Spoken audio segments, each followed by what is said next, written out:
যুদ্ধ পরিস্থিতি আর ফ্লাইট বন্ধের কারণে পরিবার থেকে দূরে থেকেই এবারের ঈদ উল ফিতর পালন করলেন প্রবাসী বাংলাদেশিরা। আনন্দের দিনে প্রিয়জনদের না পাওয়ার বেদনায় তাদের ঈদ ছিল ভিন্ন এক বাস্তবতার গল্প। এ যেন মুখে হাসির আড়ালে হৃদয়ের অব্যক্ত হাহাকার। কুয়েত থেকে জিশান মাহমুদের তথ্য ও ছবিতে সাদি মাহমুদের রিপোর্ট। ঈদ মানেই আনন্দ, ঈদ মানেই খুশি। তবে যুদ্ধ পরিস্থিতিতে উৎসবের সেই আনন্দ অনেকটা মলিন কুয়েত প্রবাসীদের মাঝে। বিশেষ করে ঈদের মতো বড় উৎসবেও ছিল না আগের সেই আমেজ।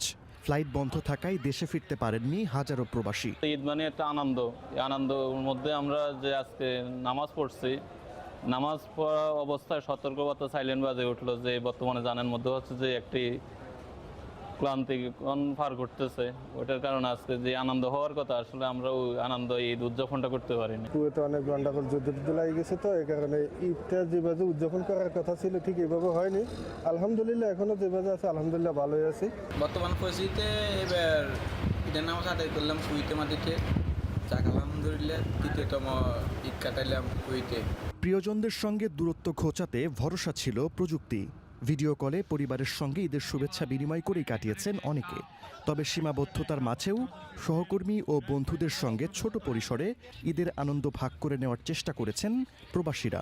ঈদটা উদযাপন করলাম, আত্মীয় স্বজন নেই, তারপর এখানে সবাই আছে, তেমন একটা ভালো লাগে না। আলহামদুলিল্লাহ, তারপর আল্লাহর কাছে লাখো কোটি শুকরিয়া যে আমরা এই দিনটার জন্য দীর্ঘ একটা বছর অপেক্ষা করে আছি। ফ্যামিলিরে ভালো রাখার জন্য নিজেকে আমরা এখানে বিসর্জন দিয়ে আনাইছি। ঈদের দিন আসলে এতটাই খারাপ লাগে, তা কি বলবো, বলার কিছুই নেই। কিছু পাইতে হলে কিছু ছাড় দিতে হয়, এটাই বাস্তবতা। ফ্যামিলি ছাড়া ঈদ করতে আছি, এবার অন্য বছর ফ্যামিলির সাথে ঈদ করে, এবার রোজার ঈদ এখানে করলাম।